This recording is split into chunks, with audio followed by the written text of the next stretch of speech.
Hello, everybody. Welcome back. It is me, Scott Steen, lead handicapper at winnersandwiners.com. I am joined by my partner, as always. He is Mr. Scott Reichel, senior handicapper over winnersandwiners.com. And together we make up Heading Back to the Window. If you wonder why I have a little chuckle there, I'm throwing a different intro to Scott on every video. I keep trying to time it right. I've been doing a pretty good job so far.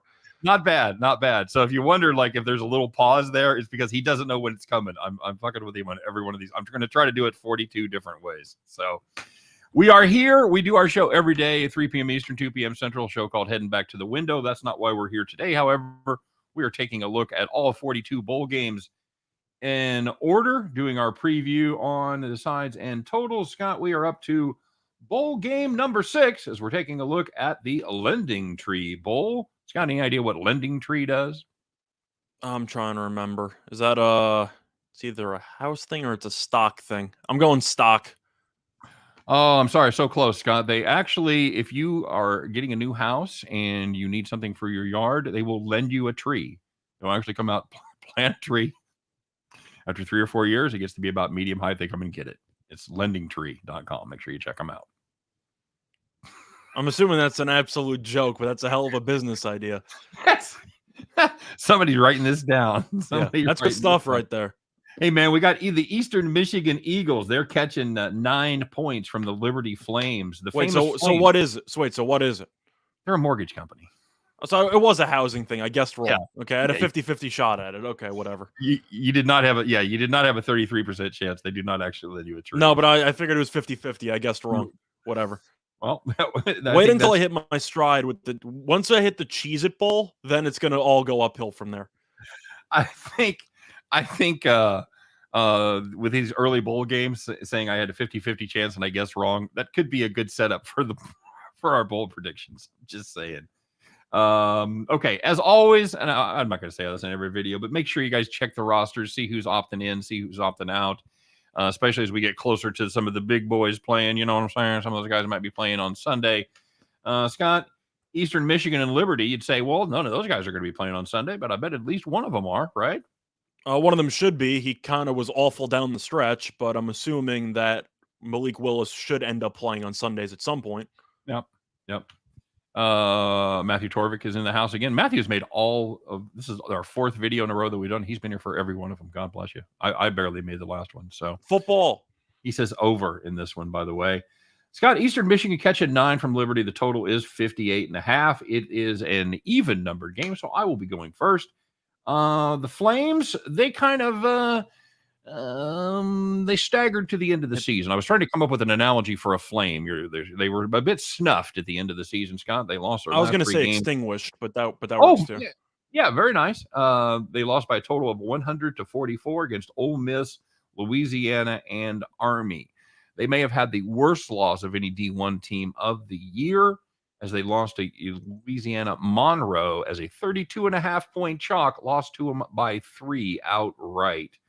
The problem with Liberty, they can't hold on to the football, Scott. In those last 3 games that we talked about, they turned the ball over 11 times. They gave up 18 turnovers in their last 8 games. Now, the Eagles, they don't force a ton of takeaways, but when they do get 2 or more, they are 5-0 on the season. This could be a very likely spot to catch a couple of turnovers. Eastern Michigan, they are consistent. They hate the run. They can't run. They can't stop the run. They are, but they do not shoot themselves in the foot as far as penalties goes. They're number 1 in the nation in fewest penalties. But if these Eagles team can't run, Scott, they can't win. However, you might be able to run against the Flames because they gave up 189 rushing yards per game over their last 5. Eastern Michigan, I think it's going to be another MAC attack. They may not win it outright, but you might want to explore the money line price. I definitely like the Eagles plus the 9. I'm tempted by the over. I think I'm going to lean just a little bit towards the other side and base it on a couple of untimely turnovers for Malik Willis and the Liberty Flames. Give me the under 58.5. So for this one, I have to take the points. It's not because I really like Eastern Michigan in this spot. It's just because I really don't trust Liberty in this spot. I understand Ole Miss is a good team. They probably should have covered. They had a turnover at about the 1-yard line. They played Lafayette, got buried at home. Played Army, got buried at home. They lost by 15. They were trailing by 20 plus throughout that game. But They're coming into this bowl game having lost each of the last 3, as I just said, by at least 13 points. I don't know how much stock you buy into how teams finish the regular season, but I feel like it's really difficult for college kids to fully circle the wagon when your team was supposed to have a nice sequel year following the breakout year you had last time out.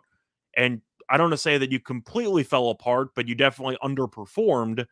Mhm. Do you think they're excited for this bowl game? Because I think they had higher aspirations of a New Year's Six bowl before the season started. Agreed. I totally agree. By the way, Matthew Torvik says he's making it through work. Much appreciated. No problem, buddy. Yeah, I agree with that, Scott. If you have, if you're, if you're one of these teams that haven't made a bowl game in 7 seasons, you're happy just to be nominated, as they say at the Academy Awards. But if you're Liberty, who had a fantastic year last year, you had your quarterback come back for another season to give it a Hey, rip. you even beat Coastal. You won a nice bowl game last year. Yeah, the big game that you and I were really excited about watching, it ended up being a good game. But they came back and they lost some inexplicable games. They were blown out, and losing that game to Monroe, man, that doesn't ruin your season. I don't know what will. I'm with you. I think there's a definite motivation angle here. Those down ballot teams in the MAC, you know what? They're always happy to get some exposure, especially against a good team like Liberty. I think they're fired up. I don't know how fired up the Flames are going to be. Yeah, and as for the total, I can understand why you might like an over if you think that Willis can torch this defense, which he could if he's on. He just hasn't been on in about a month. And the one time he has really been on a month or so was against UMass, and either one of us could be on for that matchup. But Mm-hmm. Eastern Michigan is a team that has been okay, I'd say, in the MAC. They haven't been an amazing team. They lost to the teams that were better than them, but mostly took care of business against teams that were worse than them. I think that this game is going to be a bit ugly. I like the under, mostly because Liberty scored less than 17 points in each of the last 3 games, while Eastern Michigan ended up scoring less than 27 points in each of the last 3 games.